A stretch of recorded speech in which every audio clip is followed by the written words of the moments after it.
Flipping on the grind. This is Texas. Pain gripping, gray bending corners. This is Texas. You banging screws, staying true. I'm so Texas, yeah. Steady tipping, steady flipping on the grind. I'm so Texas, yeah, yeah. What's going on? It's your boy Marcus Q. Let's go for AV. And this is the Map Social Presents. The Dirty Laundry Podcast, and we back with another hot topic. Today's topic is going to be cultural appropriation. Do you think it's inappropriate? Do you think it's bad? Give us your thoughts. And you know how I like to do. I like to hit you with a definition every time just for those who may not understand or know what we're talking about. Yeah. So, cultural appropriation takes place when members of a majority group adopt cultural elements of a minority group in an exploitative, disrespectful, or stereotypical way. So, hit them with an example, AB. For example, let's say there's a Caucasian person and they are, wearing, I don't know, fit a hat backwards. They got golds in their mouth, or I don't know, something that is considered the black culture. Do you find a problem with them doing that? Do you think that it's disrespectful that they do that, or you don't mind? Right. Yeah. And my outtake on it out the gate is typically no. It takes a lot to get me worked up, as we discussed before. Yeah. And cultural appropriation is going to happen. I think a lot of things play into the background of how we come up, how we was raised. So it's very easy to perceive somebody a certain way and not understand why or what they're doing at the time, and you could be offended for the wrong reasons. So yeah, I will say. I kind of feel it's weird. I don't want to throw this word around like racism, not like that. That's not a word to be thrown around. But I feel like to tell someone they can't enjoy someone else's culture because of their skin complexion, I don't agree with that. Especially when we're all American, right? Like black music, country music, rock music. If it came from America and you're born in America, you should be like, it's American music. Right. We already have too much divisiveness going on, especially within our history. And it's about time we kind of come together, because I think we all prosper and we come up with the best inventions, best creativity when we do that. Right. And like I said many times before, America is very interesting to me because a lot of people come here, the land of the free, to have more opportunity. But you get here and we still remain so segregated. Yeah. And even being American, like I said before, I don't consider myself to be African American. I consider myself to be American. I just so happen to be brown skinned. Exactly. Which is something for a lot of us to think about. But what we don't think about is how we come up and try to understand one another. And I wanted to ask you, do you think, because you say you don't have a problem with it, or it doesn't offend you, and I pretty much said the same thing. What about an example of somebody that's making light of another culture? Example, Halloween, dressing up as another culture and making light of it, or making a joke and matter out of it. It depends on how deep the person is going, right? If they're being offensive. But I mean, that's why I love comedians. Like, shout out to like the Dave Chappelle's, shout out to the Deion Coles. Like, they bring a lot of reality, like how we're all kind of similar in our own ways, but there are things within our upbringing that are funny, and I don't feel like I should be crucified for laughing at something that I find funny. Maybe in another person's culture, it's not a sign of disrespect. I'm not doing it disrespectfully. I feel like a lot of people laugh within their culture about it, but they were like, well, you can't laugh about it because you're not part of this culture. It's kind of like that keeps people separated, and it's like we should all be able to. We live in the same country. We in the same house.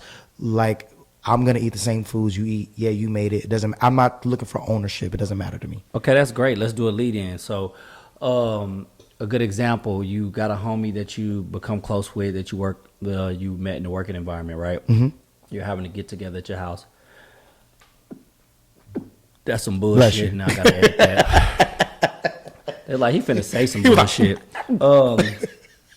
You having to get together at your house, and you tell them, bring some food. Make sure you bring something. Everybody's bringing something. Yeah. And you get over to your house, and he brings fried chicken, right? Okay. And then, wait. Yeah, I ain't saying that. You come in and be like, oh, what'd you bring? I brought fried chicken because I assumed that's probably what y'all wanted. No Okay. No, not offended. I'm not offended, no. Do you think there's possible people in your family of color, anything like that? My thing is this. If we're going to get offended at people, you better get offended at the TV. You better get offended at the movies. You better get offended at the music. You can't pick just a culture or a person to be offended on when you know where it stems from. Okay, you brought fried chicken. Why? Because that's what they seen on TV growing up. So you And don't think assumptions can offend people? but they're assuming for a reason. Like, you get what I'm saying? Like, for example, if I went over to, let's say, a Caucasian person, like, oh, bring something, and I brought casserole, I figured this is what you like. But would you do that? Would you say that? I wouldn't do that because I don't need to be liked that much. You know what I mean?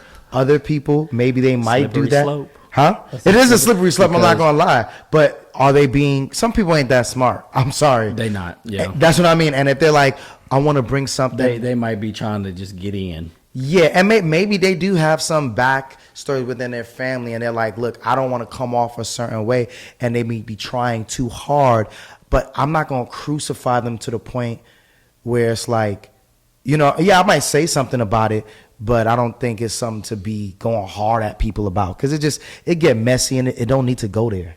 Yeah, we talked about this before, like, I think it starts, it goes way back, how you was raised, things like that. I don't know, like, just assuming that all black people are hood. There could be some hood Caucasians, there could be some hood Indian people, there could be some hood Hispanic people. I think how you're raised and how you're brought up in the communities that you're around, you can get some of them things instilled in you. You need to understand the person. I look at the person first. I keep the color and ethnicity. Yeah, that's out the window. Far in the back of my head in a lot of scenarios. Because, I mean, you can't even look at someone and tell me just because there's a lot of people, I feel like, in America, because of television and music, they think that that's what people are all across the world or whatever, and they're just not experienced. Like, if you look at me, it happens to me all the time. First of all, I think black is a big genre, big group, right? You got Jamaicans, you got different Haitian, ethnicities. yeah, you got Jamaicans, African American, you know, we all black, and there's so much diversity. So if someone came to me and was like, for example, that same example, my family's Jamaican, right? My mom is Jamaican, my dad's Puerto Rican. If someone came over for Thanksgiving, a person not of my skin complexion, and was like, oh yeah, I brought some jerk chicken, I thought this was what y'all would like, why would I get offended? You damn right I want some jerk chicken. You damn right I want some oxtail. You know what I'm saying? Yes, sir. I'm not going to get mad at that. I'm like, you was right.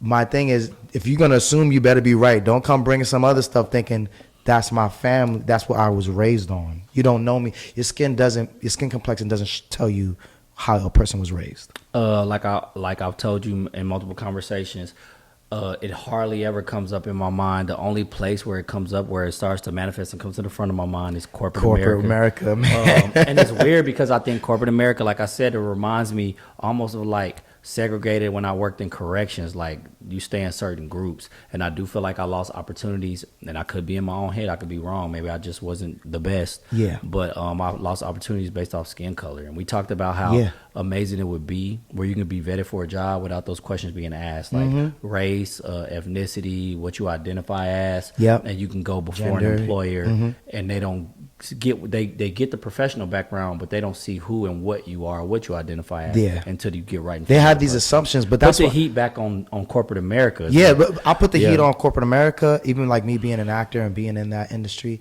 Like, I love all the characters and things that we have, but I feel like specifically in the black community, in our community, we need more diversity of characters. Like, not everybody listens to hip hop, maybe. Not everybody came from the hood. Not every, so there's like so many different variations, and there's so much room for more stories.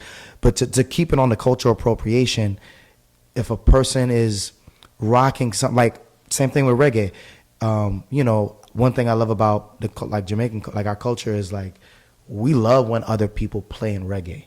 It's kind of like a shock. Like I go to Canada, a lot of my cousins in Toronto, you see like Caucasian, Canadian. It's getting big out here in Austin. You know what I'm saying? Yeah. And it's like, and I'm excited. I'm like, oh, what you know about that? Music?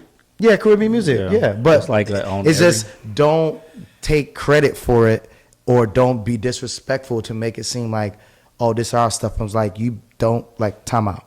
That's the problem. And then in my family, and you talked about how you could relate too, I have very mixed family. My mom, a darker complexion, American but black. Myself, mixed. my other sister mixed with something different, Caucasian, Hispanic. We were very mixed up, but we came up together, and I dealt with was fighting all the time. Oh, those are not your real sisters, or half sisters. And I'm like, no, these my real sisters. Same. But I got to see both sides of the coin. I'm sure my sister who's mixed with Caucasian, you know, is interested in that side as well. Being mixed with Hispanic, interested in that side as well. You get to understand both cultures and understand both backgrounds. And some people identify with one side of their culture, even though they mix. Some might identify with both. So I think it is a fine line with how you approach. Yeah, history is like the most interesting thing to me because I tend to find when the people that have problems with cultural appropriation and I look them from head to toe, I'm like, you know, that's not part of your culture, right? Like, you know, that's not you know that came from another culture. I mean, we've been doing it so long, but that's not like this touchy subject. Love my like even within our culture, you see a lot of people with weaves and wigs. That's not your skin. That's not your hair texture. Would you consider you are culturally appropriating some other ethnicities' hair texture just because you like this style? And you know what I mean? Same thing, like, you know, but I'm like, look, we're in America. It's a melting pot. And I think the best creativity comes when people collaborate and able to have fun, like a comedian can point out the fun in it. Just, of course, don't take it too far on a disrespectful manner. That's where I have a problem with it. But as far as someone enjoying something that came from another group of people, we're all American, rock it, have fun. Do your thing. This is a very, very sensitive subject. He's like, yeah, I don't like it. No, because, okay, we got to go uncomfortable sometimes. Do you feel a Caucasian man with dreadlocks with the very exact same man as the very exact same background and experience and professionalism as a black man going up for the same job with dreadlocks, they would be viewed exactly the same? No, I don't. And this is, and I feel like this is, like when they talk about like racism or like it's taught, and it's not just taught in a home, it's taught on TV. Unfortunately, I feel like us as brown-skinned black men, there's been so much images, music, and we are culprits in ourselves because we celebrate it, right? I look at other ethnicities, and you don't see them celebrating negative things like killing or drugs and stuff like that. You don't really see that, right? Like, who's the hood Asian American artist, or you know what I mean, or Caucasian artist? There's very few, but in ours is a lot. So we portray this image to America. We celebrate it. We even let other people write it they're writing the scripts, and we're doing it. So, which I don't necessarily have a problem. I just think we need more diversity within our stuff. But that's where it comes from. So, like you said, the corporate America, they feed it from that. I think we made a decent amount of progress, but at the end of the day, too, I do believe, and there's way more to go, that we have to put ourselves in the best position possible to get the best results. And I've seen this come up a lot, going back to the dreads and like how we dress and different hairstyles in corporate America. And get mad at me, I don't care. It sucks because I do believe you're not putting yourself in the best position possible, but if you present yourself that way, like, of course, a lot of jobs are clean cut. A lot of jobs are, you need to be presented a certain way. You can't have a bunch of facial hair, and it is, at the end of the day, has nothing to do with ethnicity and race. How important, like, if you going for a high corporate position and you worked your way up, you decided to grow out dreads along the way, and it's holding you back.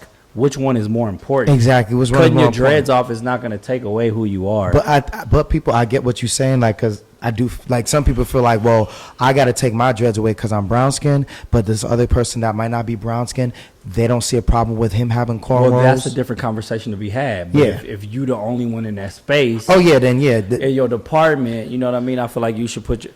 What do you think about? What do you like? Somebody brought this up to me too.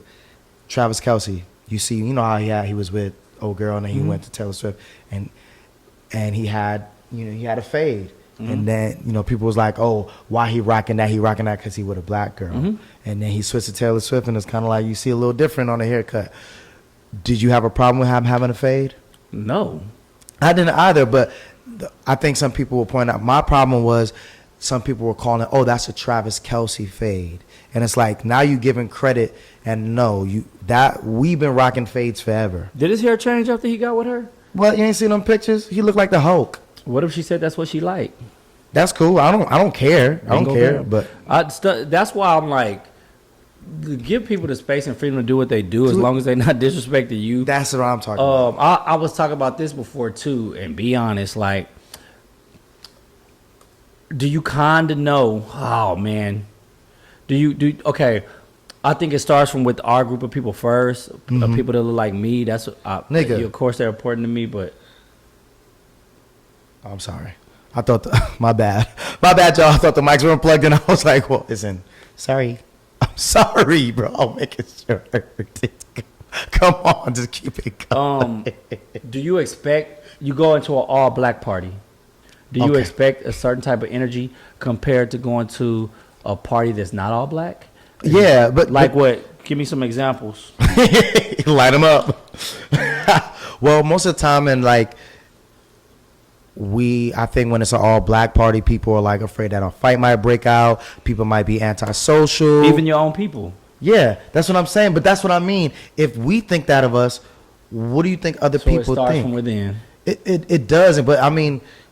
And I think like I spoke about, we do have some great organizations out here that bring black people together. Oh, for sure. Shout out to where y'all at, though. Yeah, shout out to What's Poppin' ATX. Yeah, What's Poppin' ATX. Shout out. There's some other ones. There's a whole bunch. Shout out to Austin Black Coalition. Shout out to Remix. Yeah, Remix. But I do want to see our people network a little bit better, be a little bit more welcoming, and those spaces are helping us do that. But outside of that, when I went to events or just happened to be at a more black driven event, or just so happen to be more black people, I hate that our people are so closed off from each other. I would like to see us be a little bit more open with each other. When you just said that, it not triggered me, but it brought something to light. The same when I feel like when I say, like, let's say there's a Caucasian person and they haven't traveled or they haven't experienced other ethnicities, they think people are like this, right? That happens on the black side too, where we think sometimes, certain other ethnicities are like this, and it's like, look, a person's skin complexion does not tell you where they came from. It doesn't tell you how they grew up, and that you think they might be culture appropriating, and they're like, nah, that's just how I was raised. Absolutely. And I do think we need to get better about if you could dish it, you better be ready to take it. Oh, yeah, for sure. Roasting somebody or exactly. coming for some ethnicities or race. Don't be getting salty when it's your turn. Exactly. You know what I mean? I've had fun in different groups of ethnicity circles of people. We do it all the time. I'll light you up about the Jamaican thing. You'll light me up. We got people in our circle. Roger, Hispanic. We got great Caucasian people. Great black people. It's just like, just have a good time. We met the young lady on this past weekend. Yeah, she was hood. She was hood. She knew all the lyrics to the rap song. You could tell that's how she grew up. Her demeanor was a little bit more urban, a little bit more swaggy. I was not mad at her for that. We were like, you still in our culture. I feel like you should be able to gauge if somebody's being who they are or they being unauthentic. And I could tell she was definitely being authentic. She wasn't able to cut it off and on like a light switch. No, that's what I'm saying. That, I know there's a lot of deep root of bad history, slavery, discrimination, racism in our country, just like every country on the planet. And we're not supposed to I don't want to ever compare it, but we have to get to a point where you can't steal from someone else's culture when it's American. We're American. You're an American, and that culture was started here in America. Forget about the complexion of the person that might have started it first. We should all be able to enjoy each other's differences, and you'll find like we in the same household anyways. I do used to hate back in the day being in the line, and Austin really don't ever do this, but back in the day when I lived in Houston, Dallas did it to me a couple of times. I'd be in a line, a popular new club or whatever, or an event, and I could hear hood rap music jamming all night long. I could hear it. I go in the line. Oh, we can't let you in. You got on earrings, or we can't let you. I felt discriminated against. I never dressed hood anything. They were just, oh, you got a tattoo. I'm like, do you hear that shit y'all playing in here? If I can't get in here like this, turn our shit off. Exactly. That's the only time I ever got offended. With the other scenarios, like not much. Like if somebody assumes that I like a certain type of food or somebody assumes I like a certain type of music, I gotta really be in a bad or shitty mood to just really get super defensive. I may correct them, but like, well, I actually listen to this and I like this. Yeah. But I'm not gonna be super butthurt about it because it's coming from a place of they don't understand or that's what they see on TV, film, and it's assumptions that were promoted along the way. You worked in film. Please touch on what we talked about with the Tyler Perry thing and promoting promoting negativity just within our culture, and then we get mad when it's mirrored back to us. Yeah, like, shout out to Tyler Perry. Shout out to all the writers and producers and directors putting out great content. It's not easy. We working on a script, putting everything together. There's so much that goes into it, right? Yeah, I learned a lot Now, real quick. maybe for Tyler Perry, and I can't speak for him, but maybe that's his experience. Those films that he created is his experience. But it has to be noted that that is not how every black American person is. That's not how every black relationship is. Mother, woman, man, husband. Now, if the majority or the mainstream is like promoting that and everybody's just watching that and they're thinking, oh, that's what we are, that's a problem and it needs to be addressed. And who be in the line for them? Oh man, cultural appropriation. I got go. My bad. No. That continue. I'm gonna be honest. Yeah. I'm gonna be honest, and I know I'm gonna catch heat for this. You about to get lit up. You about to get lit up. Remember when Black Panther came out? Yeah. Across theaters, across everywhere, black people lined up in that Wakanda gear and the costumes. I was not a fan of that. And expound on that. Like, why were you not a fan of it? I get it. I was happy that there was a all black installment to the Marvel movie. Mm-hmm. I don't know why it rubbed me the wrong way. Maybe possibly I'm in my head or overthinking of how we might have been viewed by others. You about to get me triggered right now. Maybe a view by others and just like we rallied together for that and like dressed up in those costumes and stuff. At that time, I get it, but I was like, really? I don't know. I agree with you because like you go to other countries, like, you know, shout out to Africans, but you know, sometimes Africans don't look at you as black, or they're like, you're American, you're not. Man, I had to tell some black people Wakanda not real. You know, Yeah. that, right? I'm for real. They thought it was real, bro. They thought it was a part of Africa.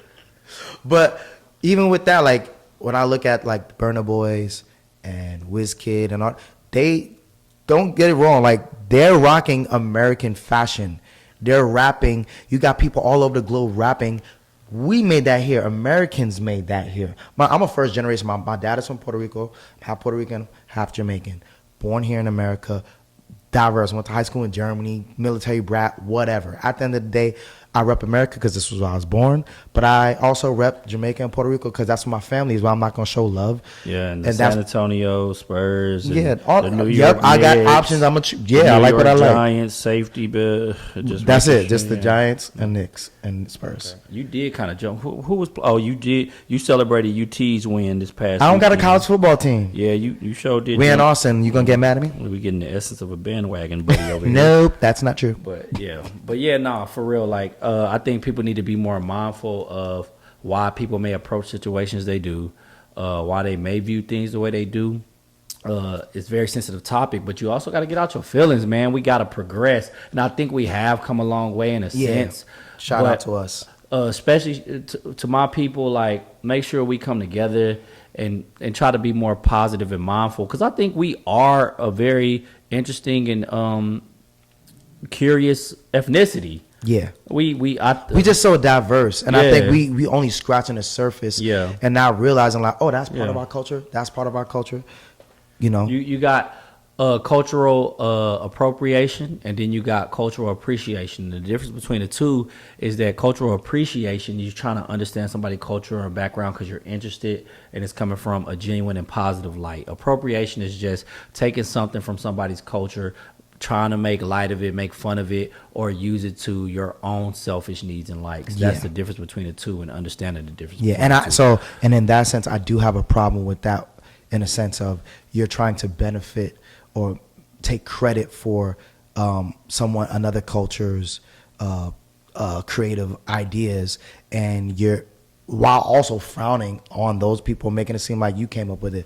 That ain't cool. But if you're just enjoying it and you actually, maybe you were raised that way, even if you weren't raised that way, you just like how it look, you think it's cool, I don't think you should be getting checked like, oh, you can't wear this because you're not that. Like, we're in America. We're a melting pot. It's funny because in my last longest relationship, I watched my ex-partner deal with a lot of that. She was black, and they hit her with the whole "you act white" a lot because she it happens a lot. Was very educated, had an education, and most of her circle of friends just so happened to be white. And it's funny because they were cool, but when I first came in dating her, they were very standoffish towards me because me and her didn't really necessarily match on the surface. I was more a little rougher background, very outspoken, but also very reserved and get a feel for people before I even let you in like that. And it was a group of guys and girls, and the dudes were just really not feeling me. It took maybe like a year and a half, and then we got to know each other, and I'm like this, one of the cats that, shout out to my homie Will out in Houston. We're really close now. We started out not liking each other as a white guy. And we super cool now. Come to find out, most of the things that we thought about each other was wrong, and we got a shit ton of stuff in common. See? And it's like, I was just super reserved and quiet because I like to watch people, and he took it as like, man, this nigga, who he think he is? He ain't talking, he ain't contributing. He's just in the background, Mr. Cool Guy. Yeah. But it took time, and we ended up being cooler than most people out of that entire group that I did speak to earlier on. So don't ever make assumptions. Open up a floor of a conversation, try to get to know somebody, and then take it from there. Yeah. Understand each other.